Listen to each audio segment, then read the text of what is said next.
నేను దేవుని దగ్గర నుండి ప్రార్థనలో నేను మోకాళ్ళు ఉన్నప్పుడు తప్పకుండా అనేక పర్యాయాలు అడిగింది ఈ వివేచనను. నీ చిత్తం ఎలా నెరవేర్చాలో, నీ సంకల్పం ఎలా నెరవేర్చాలో, నిన్ను ఎలా సంతోషపెట్టాలో, ఏది సత్యమో ఏది అసత్యమో నేను ఎలా తెలుసుకోవాలో, ఎవరితో ఎలా వ్యవహరించాలో, ఎక్కడ ఎలా స్పందించాలో ఆ వివేచన నాకు ప్రసాదించు దేవా అని తరచుగా ప్రార్థన చేసుకున్నట నా అలవాటు. ఒకవేళ మీకు ఈ అలవాటు లేకపోతే తప్పకుండా మీరు కూడా వివేచనని ఒక వరముగా అడగండి దేవుణ్ణి.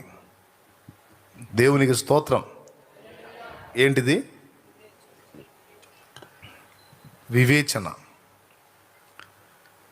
ఈ వివేచన అనేది లేకపోతే ఖచ్చితంగా బోల్తా పడతాం. అర్థమైందా? అనేక సంగతులను గురించి కొంతమంది పొరపాటు అభిప్రాయాల్లో ఉండటానికి వివేచన లేమియే కారణం.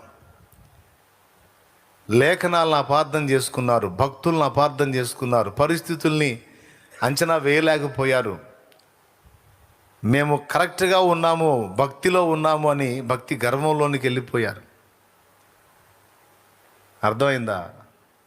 వాక్యాన్ని సరిగా వివేచించకుండా, సరిగా నిర్వచించకుండా అపసవ్య బోధల్లోనికి ప్రవేశించారు, అపసవ్య బోధలు చేశారు. వారు కూడా అదే నమ్మి నడుచుకున్నారు, ఎదుటి వాళ్ళని కూడా నడిపించారు. అందుకే దేవుని పాత్రలు కాగోరిన వారికి అత్యవసరంగా ఖచ్చితంగా ఉండాల్సింది వివేచన. దేవునికి మహిమ. యుద్ధంలో ఉన్నటువంటి ఒక వ్యక్తికి, యుద్ధరంగంలో ఉన్న వ్యక్తికి అత్యవసరంగా కావలసినది ఏమిటి? యుద్ధరంగంలో ఉన్నవానికి ప్రత్యర్థిని ఎదుర్కోవాలంటే అత్యవసరంగా ఉండవలసినది ఏమిటి? వివేచన. మరి ఆయుధాలు అవసరం లేదా? అందుకే ఇప్పుడు నేను వెంటనే నాకు తెలిసి వివేచన అంటారని. మీరు ఆ మొక్క చెప్పేటప్పుడే వివేచించాలి. మీరు వెంటనే తొందరపడ్డారు ఎందుకు? ఇట్లా క్యాచ్ అవుతారనమాట. ఇప్పుడు నేను ఒక మాట చెప్పానంటే ముందు ప్రసంగంలో వివేచన మనకు ఉండాలని చెప్పినప్పుడు, నేను ఈ ప్రశ్న వేసినప్పుడు చెప్పే నేనే అంత తేలిగ్గా ఆన్సర్ దొరికేటట్టు చెప్తానా? చెప్పండి. ఉంటుంది కదా, ఏదో మెలుగు ఉంటుంది కదా. కాబట్టి డింగుమని వివేచన. ఆ వివేచన ఒక్కడు పెట్టుకొని పోతే యుద్ధంలో తనులు తినరాడా? యుద్ధంలో ఏమేం కావాలి?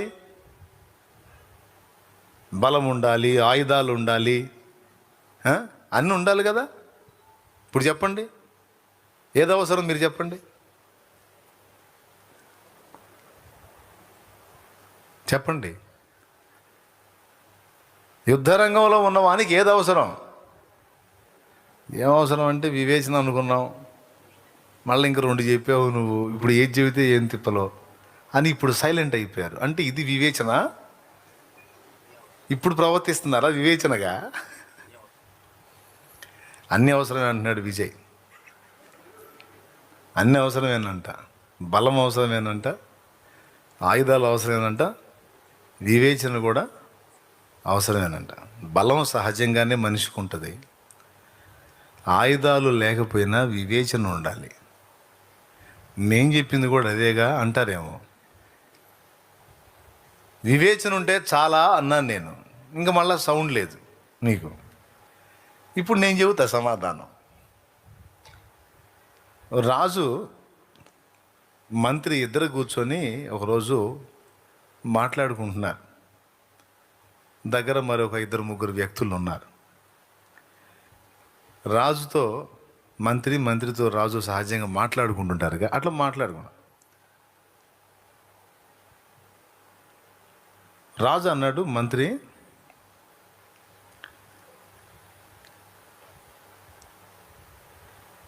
ఆయుధాలు గొప్పవా, వివేచన గొప్పదా అన్నాడు. ఏం గొప్పవి? ఆయుధాలు గొప్పవా, వివేచన గొప్పదా అన్నాడు. అప్పుడు మంత్రి అన్నాడు, వివేచన గొప్పది మహారాజా అన్నాడు. నువ్వు చిక్కావు. వివేచన గొప్పది అన్నావు, మరి ఆయుధాలు లేకపోతే ఎదుటోడి చేతిలో తన్నులు తింటాం కదా అన్నాడు. ఏం కాదు మహారాజా, వివేచన అనేది ఉంటే మనం ఏదైనా చేయగలుగుతాం, వివేచన చాలా ముఖ్యం అన్నాడు. రాజుకు అడ్డు చెప్పాడు. రాజు ఊరుకోలా. ఎట్లా? ఆయుధం కావాలి, ఆయుధం గొప్పది, నువ్వు వివేచన అంటావు అన్నాడు. వివేచన ఉంటే ఆయుధం లేకపోయినా పర్వాలేదు మహారాజా అన్నాడు. మన దగ్గర వివేచన ఉంటే ఆయుధం లేకపోయినా పర్వాలేదు. వివేకం, వివేచన. వివేచించటం అంటే ఎదుటివారు వ్యక్తం చేస్తున్న వాటిని ఆలోచించి గ్రహించటం ఒక అర్థం. వివేకం అంటే సమయోచితంగా ప్రవర్తించటం. మళ్ళీ ఇందులో కూడా మార్పు ఉన్నాయి అర్థాలు. వివేచన, వివేకం మళ్ళీ రెండు ఒకటి కాదు. వివేచించటం అంటే ఎదుటి వాళ్ళ నుండి వ్యక్తమవుతున్న వాటిని పరిశీలించి గ్రహించటం. వివేకం అంటే సమయోచితంగా ప్రవర్తించటం. వాళ్ళిద్దరికి వచ్చిన సంవాదం ఆయుధం, వివేకం. మంత్రి అన్నాడు, వివేకం ఉంటే ఆయుధం కూడా అవసరం లేదన్నాడు. అట్లెట్లా కుదిరిద్ది, నేను ఒప్పుకోను దీనికి అన్నాడు. వీళ్ళిద్దరూ సంభాషించుకుంటుంటే రాజుగారి పట్టపుట ఏనుగు, మదించినటువంటి ఏనుగు, మరి అప్పుడు దానికి ఏమైందో ఏమో, అప్పటిదాకా ప్రశాంతంగా వచ్చింది, సడన్గా బెదిరినట్టుగా కదిలి మనుషులను అటు ఇటు విసురుకుంటూ రాజుగారు ఉన్న ప్రదేశానికేసి ఒక్క ఉదుటున రాసాగింది. ఇప్పుడు రాజుగారి వరలో కత్తి ఉంది. అక్కడున్న సైనికులు ఈటెలు తీసుకొని ఉన్నారు. అది ఘీంకరించుకుంటూ అలాగొచ్చేసేసరికి ఏం చేయాలో అర్థం కాలేదు. భటులు దాన్ని ఎదురుకుపోయి ఈటెలు తీసుకొని దాని మీదకి వెళ్ళారు. వీళ్ళు తీసుకున్న ఈటెలు దానికి ఏమన్నా లెక్క, తొండంతో అటోకొని ఇటోకొని విసిరింది. ఆయుధాలు బుస్ అయిపోయినాయి అక్కడ. ఈ రాజుగారి దగ్గర వరలో కత్తి ఉంది, కానీ ఆ ఈటెల్ని అవతల పడేసి దానికి కత్తి ఒక లెక్క. మంత్రి దగ్గర ఏ ఆయుధం ఉండదుగా. ఉంటే మంత్రి దగ్గర ఒక చిన్న కత్తి ఒకటి ఉంటుంది. కాబట్టి ఇప్పుడు ఏం చేయాలో రాజుగారు బిక్కదచ్చి నిలబడ్డాడు. ఏనుగు వచ్చేస్తుంది ఘీంకరించుకుంటా. దాని ఘీంకారం, ఏనుగు ఘీంకారం ఎంత గంభీరంగా ఉంటుందో కదా, అలా ఘీంకరించుకుంటా వస్తుంది. తీరా రాజు దగ్గరకు వచ్చి రాజును సమీపించి రాజుని తొక్కబోయేటువంటి టైంలో మంత్రి అటు ఇటు చూశాడు. గోడ మీద ఒక పిల్లి కనపడింది. టపిమని ఆ పిల్లిని తీసుకొని ఏనుగు ముఖం కేసి విసిరాడు. విసిరేసరికి ఆ పిల్లి పెద్ద శబ్దంతో అరుచుకుంటూ దాని ముఖం మీద పడేసరికి కత్తుల్ని ఈటెల్ని లెక్క చేయని ఏనుగు నా మీదకి ఏదో ఇంకొక జంతువు వచ్చి పడింది అనుకొని అది ఒక్కసారిగా స్టన్ అయిపోయి భయపడిపోయి అది వెనక పారిపోవటం మొదలుపెట్టింది. దేవునికి స్తోత్రం కలుగును గాక. హల్లెలూయా. కాసేపు గుండె దడ ఆగి కొట్టుకుంది. గుండె దడ వచ్చేసింది రాజుకి. గుండె దడ తగ్గిన తర్వాత చిన్నగా మెల్లగా మంత్రి మాట్లాడాడు. మహారాజా క్షమించండి, నేను ఇట్లా అంటున్నాను, నేను ఏమనుకోదు. ఇందాక మీరు అన్నారు కదా ఆయుధం గొప్పది అని. ఆయుధాలు దాన్ని ఆపినయ్యా? నా చేతిలో ఆయుధం లేదు, వివేకం ఉంది. వివేకం ఉన్నదానికి ఉన్నవాడికి, వివేకం ఉన్నవాడికి ఆయుధాలే అవసరంలా, అందుబాటులో ఉన్న దేన్నైనా వినియోగించి వాడు విజయం సాధించగలడు అన్నాడు. దేవునికి స్తోత్రం కలుగును గాక. దీనికి దావీదు కూడా మనకు ఒక నిదర్శనం. ఆయనకి పైనుంచి కింద దాకా కవచాలు లేవు, కత్తులు ఈటెలు ఏమీ లేవు. దేవుని మీద విశ్వాసం ఉంది. తన దగ్గర ఉన్నదే తీసుకున్నాడు. దావీదు దగ్గర ఉన్నది వివేకం. చూసారా మీరు? వివేచన ఉంది, వివేకం ఉంది, రెండు ఉన్నాయి దావీదు దగ్గర. ఎందుకు చెప్తా? ఇప్పుడు ఈట తీసుకొని పోయాడు అనుకోండి, ఈట తీసుకుంటే యుద్ధం వేరు. ఈట తీసుకొని నుదుటను కొట్టగలడా? కత్తి తీసుకొని పోయాడు అనుకోండి, సౌలు మాటిని కత్తి తీసుకొని నుదుటిలో గుచ్చగలడా? వాడేమో పైనుంచి కింద దాకా అంతా కవచాలు పెట్టుకున్నాడు, తలకు కూడా శిరస్త్రాణం పెట్టుకున్నాడు. కాకపోతే నుదుటి భాగంలో మాత్రం ఒక వెడల్పాటి రంధ్రం ఉంది. మరి ఊపిరాడక పెట్టుకున్నాడో, గ్లామర్ కోసం పెట్టుకున్నాడో, కవచం అట్ట తయారు చేసుకుంటారో అది వేరే సంగతి. ఇప్పుడు గొలియాతు ఏ కారణం చేత పెట్టుకున్నాడో ఏమో, ఇక్కడ గ్యాప్ అయితే ఉంది, శిరస్త్రాణానికి గ్యాప్ ఉంటుంది. ఆ గ్యాప్లో కొట్టాడు. ఏం తీసుకొని అంటే నాకు తెలిసి, నేను అనుకుంటున్నా, గొలియాతు వచ్చి సవాలు విసిరినప్పుడే దావీదుకి ఐడియా వచ్చి ఉండాలి. వాడు వచ్చి సవాలు విసురుతున్నప్పుడే స్కెచ్ గీసుకున్నాడు, ఏ టైపులో కూడా తిడి పడతాడని. దేవునికి స్తోత్రం కలుగును గాక. పైనుంచి కింద దాకా అన్నీ వీడు తెగేసుకొని ఉన్నాడు. ఇంత పొడుగున్నా కూడా వీడికి భయం. వాడి పర్సనాలిటీని చూసి జనం భయపడుతున్నారు, కానీ వాస్తవంగా వాడికి భయం ఎక్కువ.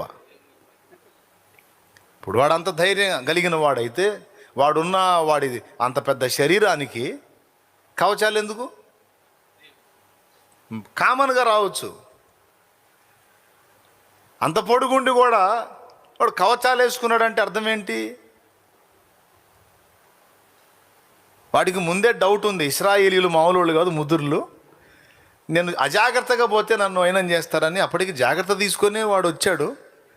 అయినా తప్పలేదు, దావీదు చేతిలో దెబ్బతిన్నాడు. ఏం తీసుకెళ్ళ, కత్తులు ఈటలు అంటే లేదు, అవసరం లేదు మహారాజా, నేను ముందే స్కెచ్ గీసుకున్నాను, నా స్కెచ్ని దేవుడు అక్షరాల అమలు చేస్తే అంతే చాలు. దేవునికి స్తోత్రం కలుగునుగా. సమస్య కళ్ళ ముందు రాగాన్ని దీన్ని ఏ టైపులో కొడితే అయిపోతుంది. ఆలోచన లేనోళ్ళేమో హడావుడి చేసి ముందుకు దూకుతారు. వివేకం కలిగిన వారు, వివేచన కలిగిన వారు తొందరపడి నోరు జారటం కానీ, చేయి జారటం కానీ, కాలు జారటం కానీ, కను జారటం కానీ, పెదవి జారటం కానీ చెయ్యరు. కొద్దిగా సంయమనం పాటిస్తారు, ఆచితూచి అడిగేస్తారు. దడేశ్వరులాగా ఉండరు.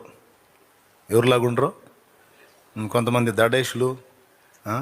దడేశ్వరులు ఉంటారు, కొంతమంది అట్లే ఉండరు. ఆగి కొంచెం ఆలోచిస్తారు, వివేచిస్తారు, వివేకంగా ప్రవర్తిస్తారు. దేవునికి స్తోత్రం చెప్పండి. సంగతి వెనక ముందు ప్రత్యుత్తరం ఇచ్చువాడు తన మూఢత్వమును కనపరిచి సిగ్గునొందు అని ఉంది సామెతల్లో. కొంతమందికి తొందరపాటు ఎక్కువ. వాళ్ళకు తెలిసినటువంటి జ్ఞానాన్ని మనసులో పెట్టుకొని ఎదుటి వాళ్ళ దగ్గర ఈ మాట మాట్లాడితే నాకు ఏ పక్క నుంచి మొహం పగిలిద్దు అని వివేచన లేకుండా వాళ్ళకు తెలిసిన విషయాల్ని డింగ్మని మాట్లాడతారు. ఒక మాట మన నోట నుండి బయటికి వెళ్ళేటప్పుడు 4 విధాలుగా వివేచించుకొని మాట్లాడాలి, లేకపోతే ఇబ్బంది. దేవునికి మహిమ. సేవ చేసే వాళ్ళకి ముందు అన్నిటికంటే కూడా నాయకుడు అనేవాడికి నాలుక చాలా జాగ్రత్తగా ఉండాలి. ఏముండాలి? నాయకుడికే కాదు, అసలు ఏ మనిషికైనా నాలుక కంట్రోల్లో ఉంటే చాలా వరకు వాడు విజయం సాధించినట్టే. ముఖ్యంగా నాయకుడికి, నాయకురాలికి నాలుక చాలా కంట్రోల్లో ఉండాలి. ఈ నాలుక ఉంది చూశారు, మొత్తం కలిసి 3-4 అంగుళాలు ఉండదు ఈ నాలుక. డింగు మాట్లాడుద్ది, నోట్లోకి వెళ్ళిపోయింది, వీపు పెట్ట తన్నులు తింటూ ఉంటుంది. నాలుకని ఎవరన్నా కొడతారా? అది మాట్లాడి లోపలికి వెళ్ళిపోయి తలుపేసేసుకుంటుందా? తలుపు అంటే పెదాలన్నమాట. పగిలేది ఎక్కడ? పాపం ఇది ముందే మొచ్చుకుంటుంటుందా, నువ్వు మాట్లాడవాకవే నన్ను కొడతారని. అందుకే నాయకుడు అనేవాడికి నాలుక చాలా జాగ్రత్తగా ఉండాలి, లేకపోతే ఇబ్బంది. కొంతమంది నోరు జారుతారు, మాటలు జారుతారు. వాళ్ళు తెలివిగల్లోలాగా, జ్ఞానవంతుల్లాగా దైవజనుల్ని కూడా మేము ఎక్స్రే చేసాం, మేము పరిశీలించాం, అసలు ఆయన అలా, ఈయన ఇలా అని దైవజనుల్ని విమర్శించడానికి నోరు తెరుస్తారు తొందరపడి. కూర్చొని వినే విశ్వాసికే నీకు అంత ఉంటే చెప్పేవాడికి ఎంత ఉండాలి? 5వ క్లాస్ వాడికే నీకు అంత ఉంటే ఇంటర్మీడియట్ చదివేవాడికి ఎంత ఉండాలి? అవన్నీ దాటుకొని కదా వచ్చాడు. ఉంటాయి. అందుకని ఎవరి దగ్గర అయినా నోరు జారేటప్పుడు, ముఖ్యంగా దేవుని సేవకుల్ని కామెంట్ చేసేటప్పుడు, ఈ మధ్య పార్టీలు అయిపోయినాయి. నేను పౌలు వాడను, నేను అపోల్లో వాడను, నేను కేఫా వాడను, నేను యేసుక్రీస్తు వాడను. యేసుక్రీస్తు వాడనని అందరంటే బాగుండు. ఈ మధ్య సేవకులకు ఫ్యాన్స్ అయిపోయారు. మేము ఫలానా ఆయన ఫ్యాన్స్, మేము ఫలానా అక్క ఫ్యాన్స్, అన్న ఫ్యాన్స్, మేము షాలేమన్న ఫ్యాన్స్, లేకపోతే మేము ఇంకొక అన్న ఫ్యాన్స్, ఇంకొక అన్న ఫ్యాన్స్. ఏంది ఇది? ఏమి సినిమా వాళ్ళ? సినిమా వాళ్ళండి. అన్న ఒక పాట పాడాడు, విత్తినది ఒకడు, నీరు పోసింది వేరొకడు, ఎరువు వేసింది ఎవరైనా, వృద్ధి చేసింది నువ్వేగా అన్నాడు. అన్న పాడేదానికంటే ముందు పౌలు మహనీయుడు మాట్లాడాడు. నేను విత్తాను, అపోల్లో నీళ్లు పోశాడు, వృద్ధి కలుగు చేసిన వాడు ప్రభువే. నేను ఏమన్నా సిలువ ఎక్కానా, లేకపోతే అపోల్లో ఏమన్నా ప్రాణం పెట్టాడా? కేఫా ఏమైనా మీకోసం ప్రాణం పెట్టాడా? ప్రాణం పెట్టిన వాడు ప్రభువే కదా. కాబట్టి మీరందరూ యేసుక్రీస్తు వారుగా ఉండాలి. అంతేగాని మనుషుల్ని బట్టి అతిశయపడటం. కొంతమంది ఈ టైప్ మైండ్లు తీసుకొస్తాడు సైతాను గాడు. మా అన్న హీరో, మీ అన్న జీరో, మా అన్న హీరో, మీ అన్న జీరో అనగానే, మా అన్నని జీరో అంటావా, మీ అన్నే దున్న. మా అన్నని దున్న అంటావా, మీ అన్న పంది. వీళ్ళు పరిశుద్ధ యేసు శిష్యులు కాదు, ఇక చివరికి పరమానంద శిష్యులకి వెళ్ళిపోతారు. గురువుగారు పండుకున్నాడు, ఒరే కాళ్ళు వత్తండ్రా అన్నాడు. మిగిలిన వాళ్ళు ఒకడు విసురుతున్నాడు, ఒకడు చేతులు వస్తున్నాడు, ఇద్దరు కలిసి కాళ్ళు ఒత్తుతున్నారు గురువుగారి కాళ్ళు. కొంచెం సేపటి తర్వాత ఇద్దరికి వాదన వచ్చింది. దేనికాడో కదా, కాళ్ళ కాడే వచ్చింది. అరే నా కాలు ఫలానా టైపులో ఉంది అన్నాడు. నా కాలు కూడా అలానే ఉంది అన్నాడు. నీ కాలు ఒట్టి పనికిమాలిన కాళ్ళు అని టపిమని ఒకడు కొట్టాడు. నా కాళ్ళు కొడతావా, ఎంత ధైర్యంరా నీకు, నీ కాలే పరమ సుంఠకాలు అని కొట్టాడు ఇంకొకడు గట్టిగా. నా కాళ్ళు అంత దెబ్బ కొడతావా, నీ కాలు సంగతి చెప్తా నాకు అని ఇంకా గట్టి దెబ్బ కొడతాడు ఇంకొకడు. ఈ రకంగా మిగిలిన వాళ్ళేమో గురువుకు తల ఒకడు పట్టుకుంటాడు, చేతులు ఒకళ్ళు పట్టుకుంటారు, ఆ గురువుని లేవకుండా పొట్ట ఒకడు పట్టుకుంటాడు. మీరు ఉండండి గురువు గారు, వాళ్ళ కాళ్ళ సంగతి వాళ్ళు తేల్చుకుంటారు. అమ్మ వెధవల్లారా, నా కాళ్ళు రావి అంటాడు ఆయన. ఉండండి గురువు గారు, తేలనివ్వండి. చివరికి పచ్చడి మండలు తీసుకుంటారు వాళ్ళు. దేనికి? ఒకటి కాలు మీద ఒకడు పగ తీర్చుకోవటానికి. మరి వీడి కాళ్ళు తిడితే వాడెందుకు కూరుకుంటాడు? అందుకని వీడి కాళ్ళు ఇరగొట్టడానికి పూనుకున్నాడు వాడు. మిగిలిన వాళ్ళేమో మీరు ఊరుకోండి గురువు గారు, వాళ్ళ సంగతి ఏదో ఫైనల్ కానీ అంటారు. వీళ్ళు లేవనీరు. చివరికి ఇక ఏం చేస్తాడు, స్వరాన్ని ఉపయోగించి, ఒసేవు కాంతో ఎక్కడున్నావు, త్వరగా తావు, నన్ను చంపుతున్నారు వీళ్ళు, నా కాళ్ళు విరగొడుతున్నారు, అయ్యో బాబోయ్, వామ్మోయ్ వాయో అని కేకలేసేసరికి ఆమె పరిగెత్తుకుంటా వచ్చి, అమ్మమ్మ వెధవల్లారా ఏం చేస్తున్నారా మీరు అని ఇక గందరగోళంగా తిట్టి, అంతటితో పోతారా, ఈసారి చెప్తాను ఆగురా నీ కాలు సంగతి అని పోతా. ఇప్పుడు ఎవరు గొప్ప, ఎవరు తక్కువ? అంత దేవుని తోటలో పనివారం. అందరం కలిసి యేసునే ప్రకటిస్తున్నాం. అందరి హృదయంలో యేసే రాజు, యేసే దేవుడు. ఎవరు ఎక్కువ, ఎవరు తక్కువ? ఒక దైవజనుని క్రమం నీకు నచ్చింది, మరో దైవజనుని క్రమం నీకు నచ్చింది. ఒక దైవజనుడు వాక్యం చెప్తే నీకు నచ్చింది, ఇంకొక దైవజనుడు వాక్యం చెప్తే ఇంకొకరికి నచ్చింది. అంత మాత్రాన నీకు ఆయన మెసేజ్ అర్థం కాలేదు, నువ్వు ఆయన ద్వేషించడానికి వీల్లేదు. లేకపోతే మరొకరు నువ్వు ఫాలో అవుతున్న దైవజనుని ద్వేషించడానికి వీల్లేదు. అసలు ఆ ఆలోచన, ఆ విధానం, ఆ ధోరణే దుష్టుడు తీసుకొచ్చి పెడతాడు ఐక్యత జడగొట్టడానికి. మీరు ఎవరిని తిట్టినా, ఎవరిని ఘనపరిచినా, దైవజనుల్ని ఎవరిని దూషించినా, ఎవరిని తిట్టినా, ఎవరిని తృణీకరించినా, ఎవరిని తేలిగ్గా మాట్లాడినా, క్రీస్తు శరీరములోని దేవుని ఏర్పాటులో ఉన్న అంగములను, అవయవములనే మీరు తోలనాడుతున్నారు. యేసు శరీరమునే మీరు విమర్శిస్తున్నారని మీరు ఎరుగుదురా? ఎంత తప్పు చేస్తున్నారో తెలుసా? వివేచన కోల్పోయి ప్రభు శిష్యులు పోయి పరమానంద శిష్యులు అయిపోయినారు. మాస్లామణి గారేమో ప్రభు యేసుని శిష్యుడనై. ఇప్పుడు పాట మార్చుకున్నారు మనోళ్ళు, పరమానంద శిష్యులమై అని పాడుకుంటున్నారు ఇప్పుడు. అలాంటి పిచ్చి ప్రవర్తనలో ఎవరైనా ఉంటే స్త్రీలైనా పురుషులైనా బుద్ధి తెచ్చుకోండి, జాగ్రత్త. అతిశయించువాడు ప్రభువునందే అతిశయించాలి కానీ మనుషులను బట్టి ఎప్పుడూ అతిశయపడకూడదు. అర్థమైందా? మనుషులను బట్టి ఎప్పుడూ అతిశయించొద్దు. మనుషులను హెచ్చించి దేవుణ్ణి పక్కన పెట్టే మూర్ఖపు పని ఎప్పుడూ చేయొద్దు. మనుషులు మనుషులే, ప్రభు ప్రభువే. స్తుతి, మహిమ, ఘనత, ప్రభావము పొందనర్హుడు ఆయన ఒక్కడే. ఆయనకి చెందవలసిన మహిమను ఆయనకి చెందేటట్టు మనం జాగ్రత్త తీసుకోవాలి.